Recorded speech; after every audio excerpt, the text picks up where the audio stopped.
The Enchanted April. Chapter 13. The uneventful days, only outwardly uneventful, slipped by in floods of sunshine, and the servants, watching the four ladies, came to the conclusion there was very little life in them. To the servants San Salvatore seemed asleep. No one came to tea, nor did the ladies go anywhere to tea. Other tenants in other springs had been far more active.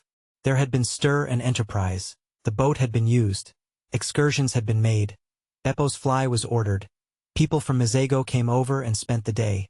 The house rang with voices, even sometimes champagne had been drunk. Life was varied, life was interesting. But this? What was this? The servants were not even scolded. They were left completely to themselves. They yawned. Perplexing, too, was the entire absence of gentlemen. How could gentlemen keep away from so much beauty? For, added up, and even after the subtraction of the old one, the three younger ladies produced a formidable total of that which gentlemen usually sought. Also the evident desire of each lady to spend long hours separated from the other ladies puzzled the servants. The result was a deathly stillness in the house, except at mealtimes. It might have been as empty as it had been all the winter, for any sounds of life there were. The old lady sat in her room alone.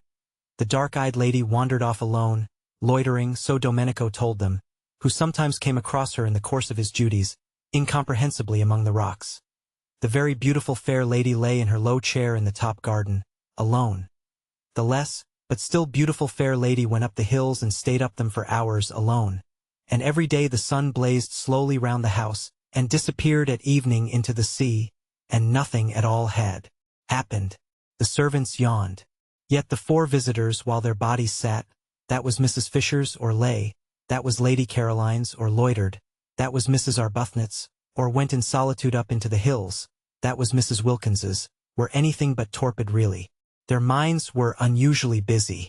Even at night their minds were busy, and the dreams they had were clear, thin, quick things, entirely different from the heavy dreams of home. There was that in the atmosphere of San Salvatore which produced active-mindedness in all except the natives. They, as before, whatever the beauty around them, whatever the prodigal seasons did, remained immune from thoughts other than those they were accustomed to. All their lives they had seen, year by year, the amazing recurrent spectacle of April in the gardens, and custom had made it invisible to them. They were as blind to it, as unconscious of it, as Domenico's dog asleep in the sun. The visitors could not be blind to it. It was too arresting after London in a particularly wet and gloomy March. Suddenly to be transported to that place where the air was so still that it held its breath, where the light was so golden that the most ordinary things were transfigured, to be transported into that delicate warmth, that caressing fragrance, and to have the old grey castle as the setting, and, in the distance, the serene clear hills of Perugini's backgrounds, was an astonishing contrast. Even Lady Caroline, used all her life to beauty, who had been everywhere and seen everything, felt the surprise of it. It was, that year, a particularly wonderful spring, and of all the months at San Salvatore April, if the weather was fine, was best. May scorched and withered. March was restless and could be hard and cold in its brightness. But April came along softly like a blessing, and if it were a fine April it was so beautiful that it was impossible not to feel different, not to feel stirred and touched. Mrs. Wilkins, we have seen, responded to it instantly. She, so to speak, at once flung off all her garments and dived straight into glory, unhesitatingly, with a cry of rapture. Mrs. Arbuthnot was stirred and touched, but differently. She had odd sensations, presently to be described. Mrs. Fisher, being old, was of a closer, more impermeable texture, and offered more resistance. But she too had odd sensations, also in their place to be described. Lady Caroline, already amply acquainted with beautiful houses and climates, to whom they could not come quite with the same surprise, yet was very nearly as quick to react as Mrs. Wilkins. The place had an almost instantaneous influence on her as well, and of one part of this influence she was aware. It had made her, beginning on the very first evening, want to think, and acted on her curiously like a conscience. What this conscience seemed to press upon her notice with an insistence that startled her. Lady Caroline hesitated to accept the word, but it would keep on coming into her head, was that she was tawdry. Tawdry. Fancy. She must think that out. The morning after the first dinner together, she woke up in a condition of regret that she should have been so talkative to Mrs. Wilkins the night before. What had made her be? She wondered. Now, of course, Mrs. Wilkins would want to grab. She would want to be inseparable.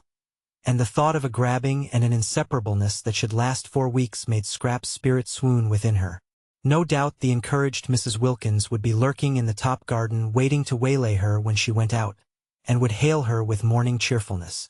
How much she hated being hailed with morning cheerfulness, or indeed hailed at all. She oughtn't to have encouraged Mrs. Wilkins the night before. Fatal to encourage. It was bad enough not to encourage, for just sitting there and saying nothing seemed usually to involve her, but actively to encourage was suicidal. What on earth had made her?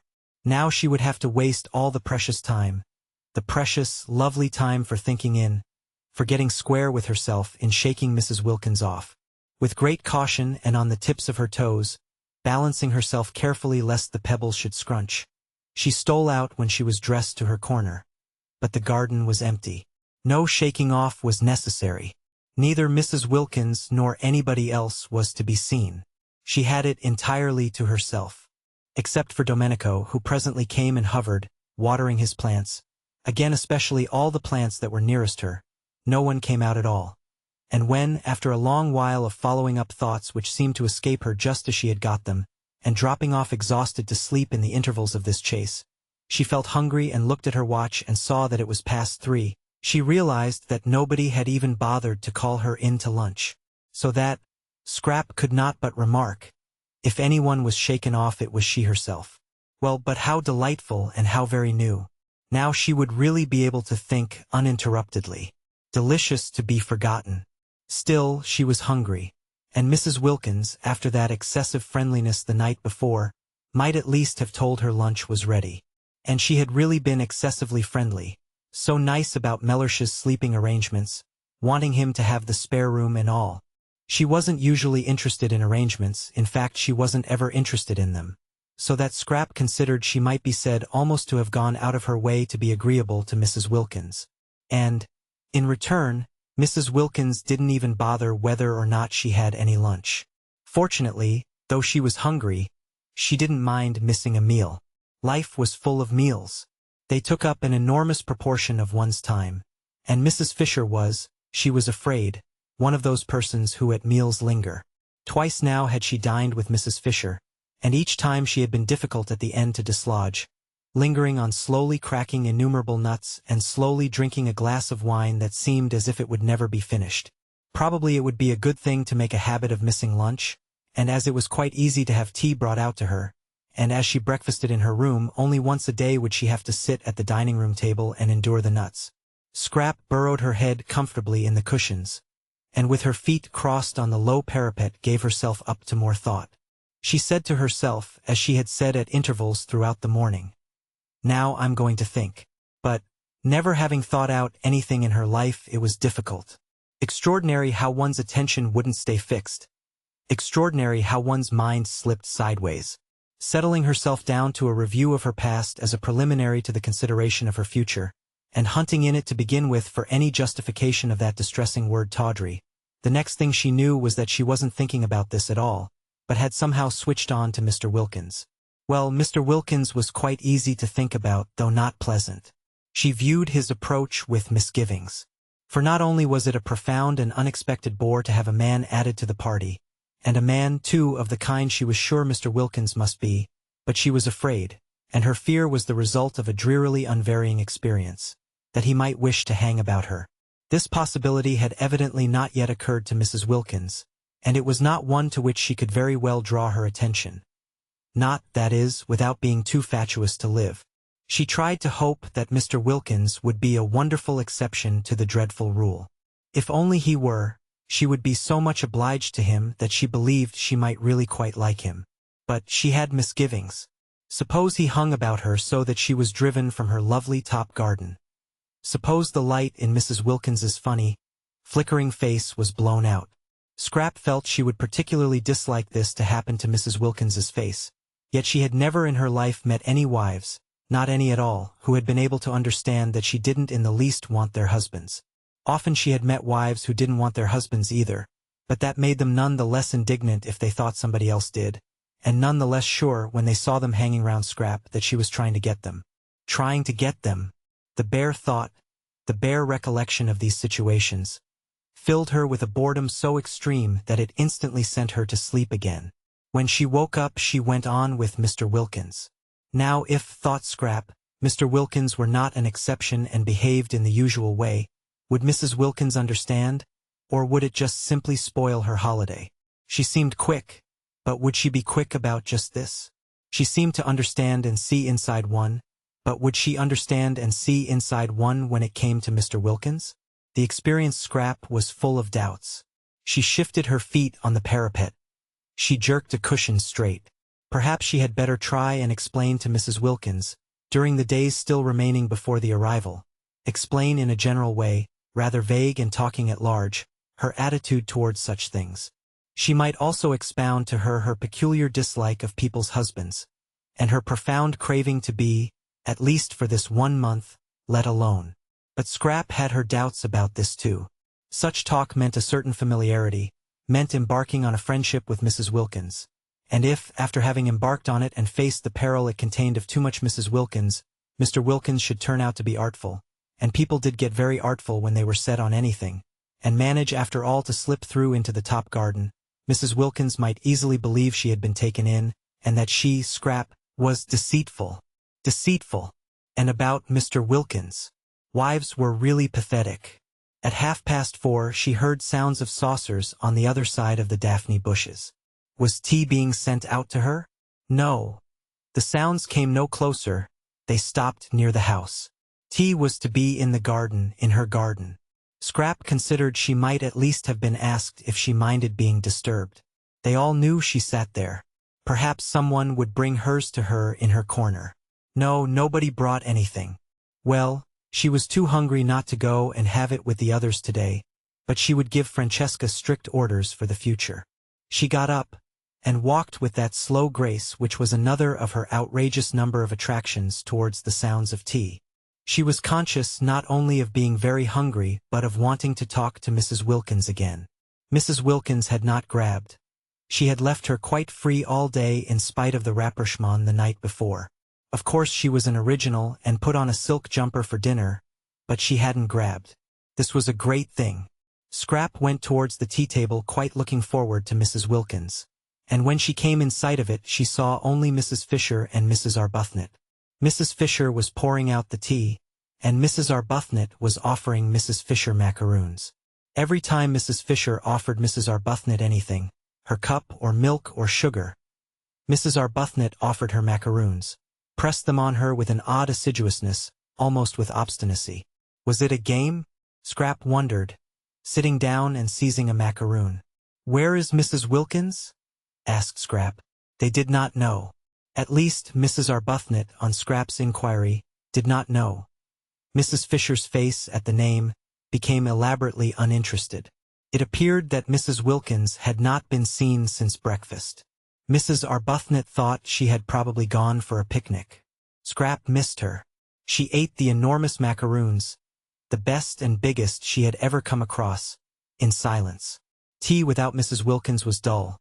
And Mrs. Arbuthnot had that fatal flavor of motherliness about her, of wanting to pet one, to make one very comfortable, coaxing one to eat.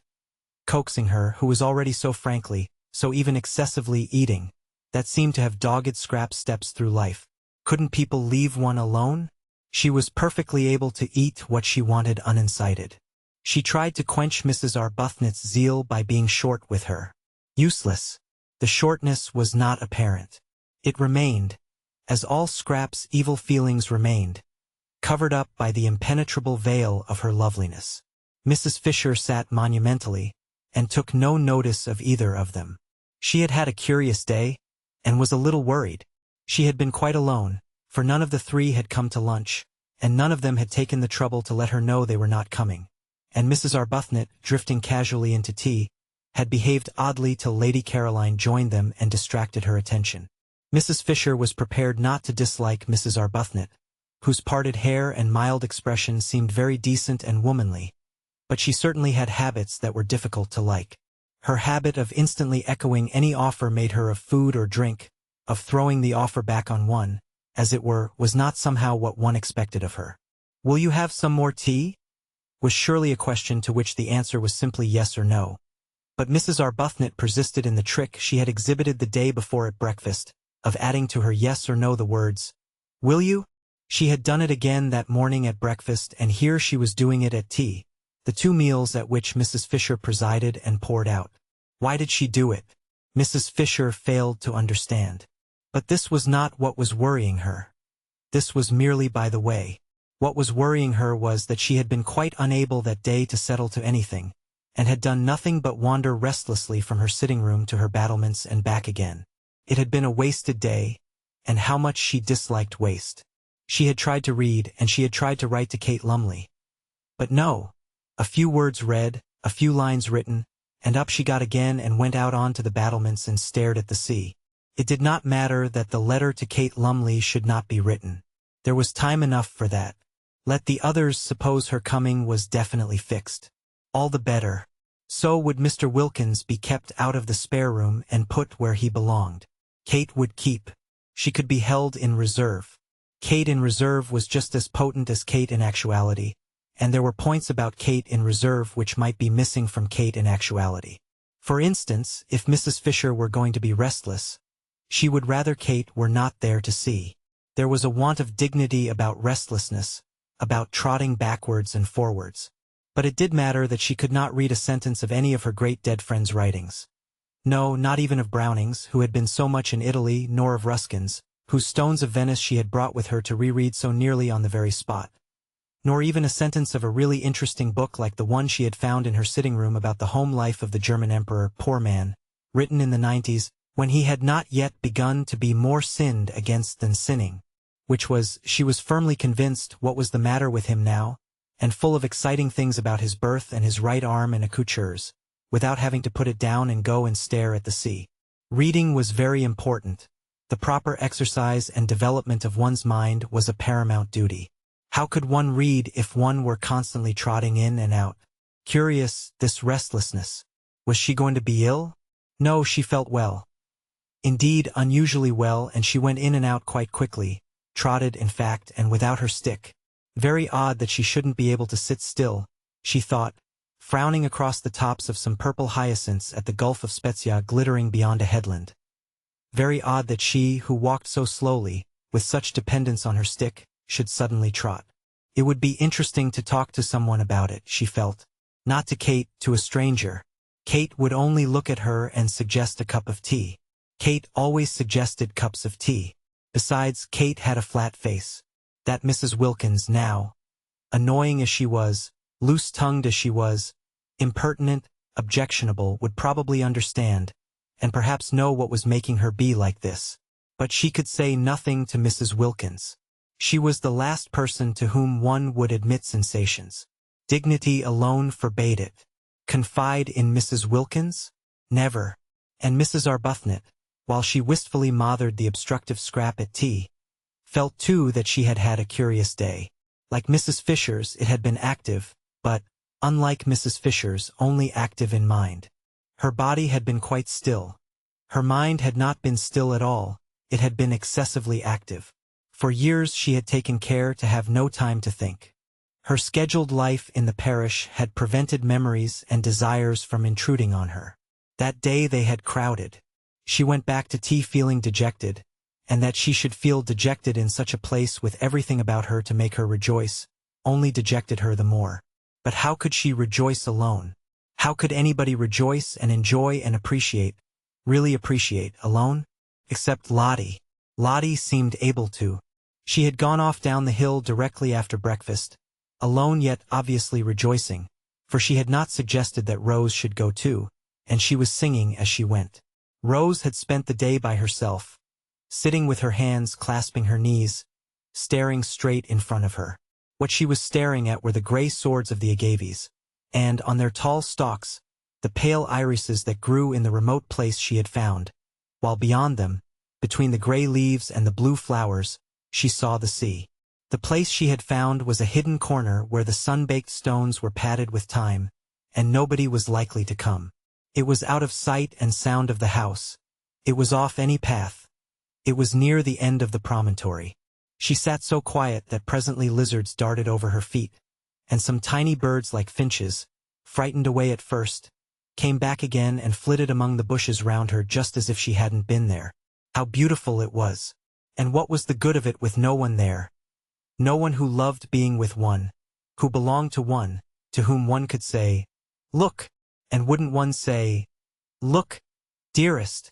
Yes, one would say dearest, and the sweet word, just to say it to somebody who loved one, would make one happy. She sat quite still, staring straight in front of her. Strange that in this place she did not want to pray. She who had prayed so constantly at home didn't seem able to do it here at all. The first morning she had merely thrown up a brief thank you to heaven on getting out of bed, and had gone straight to the window to see what everything looked like. Thrown up the thank you as carelessly as a ball, and thought no more about it. That morning, remembering this and ashamed, she had knelt down with determination. But perhaps determination was bad for prayers, for she had been unable to think of a thing to say. And as for her bedtime prayers, on neither of the nights had she said a single one. She had forgotten them. She had been so much absorbed in other thoughts that she had forgotten them. And, once in bed, she was asleep and whirling along among bright, thin, swift dreams before she had so much time as to stretch herself out. What had come over her? Why had she let go the anchor of prayer? And she had difficulty, too, in remembering her poor, in remembering even that there were such things as poor. Holidays, of course, were good, and were recognized by everybody as good, but ought they so completely to blot out, to make such havoc of, the realities? Perhaps it was healthy to forget her poor. With all the greater gusto would she go back to them. But it couldn't be healthy to forget her prayers, and still less could it be healthy not to mind. Rose did not mind. She knew she did not mind. And, even worse, she knew she did not mind not minding. In this place she was indifferent to both the things that had filled her life and made it seem as if it were happy for years. Well, if only she could rejoice in her wonderful new surroundings, have that much at least to set against the indifference, the letting go, but she could not. She had no work. She did not pray. She was left empty. Lottie had spoilt her day that day, as she had spoilt her day the day before. Lottie, with her invitation to her husband, with her suggestion that she too should invite hers. Having flung Frederick into her mind again the day before, Lottie had left her. For the whole afternoon she had left her alone with her thoughts. Since then they had been all of Frederick. Where at Hampstead he came to her only in her dreams, here he left her dreams free and was with her during the day instead. And again that morning, as she was struggling not to think of him, Lottie had asked her, just before disappearing singing down the path, if she had written yet and invited him, and again he was flung into her mind and she wasn't able to get him out. How could she invite him? It had gone on so long, their estrangement, such years. She would hardly know what words to use, and besides, he would not come. Why should he come? He didn't care about being with her. What could they talk about? Between them was the barrier of his work and her religion. She could not, how could she, believing as she did in purity, in responsibility for the effect of one's actions on others, bear his work, bear living by it, and he, she knew, had at first resented and then been merely bored by her religion. He had let her slip away. He had given her up. He no longer minded. He accepted her religion indifferently, as a settled fact. Both it and she, Rose's mind, becoming more luminous in the clear light of April at San Salvatore, suddenly saw the truth, bored him. Naturally, when she saw this, when that morning it flashed upon her for the first time, she did not like it. She liked it so little that for a space the whole beauty of Italy was blotted out. What was to be done about it? She could not give up believing in good and not liking evil, and it must be evil to live entirely on the proceeds of adulteries, however dead and distinguished they were. Besides, if she did, if she sacrificed her whole past, her bringing up, her work for the last 10 years, would she bore him less? Rose felt right down at her very roots that if you have once thoroughly bored somebody, it is next to impossible to unbore him. Once a bore, always a bore, certainly, she thought, to the person originally bored. Then, thought she, looking out to sea through eyes grown misty, better cling to her religion. It was better. She hardly noticed the reprehensibleness of her thought, than nothing. But oh, She wanted to cling to something tangible, to love something living, something that one could hold against one's heart, that one could see and touch and do things for. If her poor baby hadn't died. Babies didn't get bored with one, it took them a long while to grow up and find one out. And perhaps one's baby never did find one out. Perhaps one would always be to it, however old and bearded it grew, somebody special, somebody different from everyone else, and if for no other reason, precious in that one could never be repeated. Sitting with dim eyes looking out to sea, she felt an extraordinary yearning to hold something of her very own tight to her bosom. Rose was slender, and as reserved in figure as in character, yet she felt a queer sensation of, how could she describe it? Bosom. There was something about San Salvatore that made her feel all bosom. She wanted to gather to her bosom, to comfort and protect, soothing the dear head that should lie on it with softest strokings and murmurs of love. Frederick's child. Come to her, pillowed on her, because they were unhappy, because they had been hurt. They would need her then, if they had been hurt. They would let themselves be loved then, if they were unhappy. Well, the child was gone, would never come now. But perhaps Frederick, some day when he was old and tired. Such were Mrs. Arbuthnot's reflections and emotions that first day at San Salvatore by herself. She went back to tea dejected as she had not been for years. San Salvatore had taken her carefully built-up semblance of happiness away from her, and given her nothing in exchange. Yes, it had given her yearnings in exchange, this ache and longing, this queer feeling of bosom, but that was worse than nothing. And she who had learned balance, who never at home was irritated but always able to be kind, could not, even in her dejection, that afternoon endure Mrs. Fisher's assumption of the position as hostess at tea. One would have supposed that such a little thing would not have touched her. But it did. Was her nature changing? Was she to be not only thrown back on long-stifled yearnings after Frederick, but also turned into somebody who wanted to fight over little things? After tea, when both Mrs. Fisher and Lady Caroline had disappeared again, it was quite evident that nobody wanted her. She was more dejected than ever, overwhelmed by the discrepancy between the splendor outside her, the warm, teeming beauty and self-sufficiency of nature, and the blank emptiness of her heart. Then came Lottie, back to dinner, incredibly more freckled, exuding the sunshine she had been collecting all day, talking, laughing, being tactless, being unwise, being without reticence. And Lady Caroline, so quiet at tea, woke up to animation, and Mrs. Fisher was not so noticeable, and Rose was beginning to revive a little. For Lottie's spirits were contagious as she described the delights of her day, a day which might easily to anyone else have had nothing in it but a very long and very hot walk and sandwiches, when she suddenly said, catching Rose's eye, "Letter gone." Rose flushed. This tactlessness. "What letter?" asked Scrap, interested. Both her elbows were on the table and her chin was supported in her hands, for the nut stage had been reached, and there was nothing for it but to wait in as comfortable a position as possible till Mrs. Fisher had finished cracking. "Asking her husband here," said Lottie.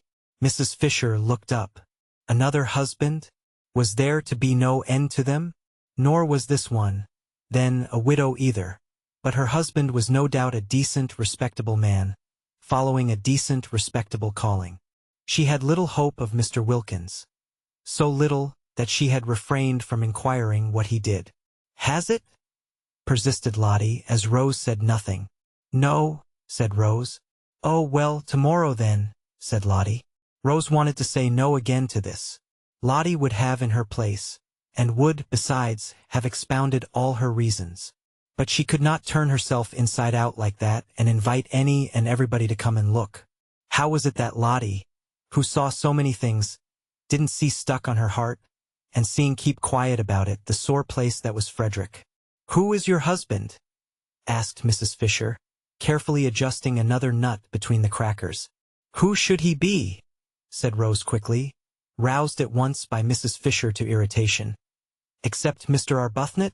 I mean, of course, what is Mr. Arbuthnot?" And Rose, gone painfully red at this, said after a tiny pause, "My husband." Naturally, Mrs. Fisher was incensed. She couldn't have believed it of this one, with her decent hair and gentle voice, that she too should be impertinent.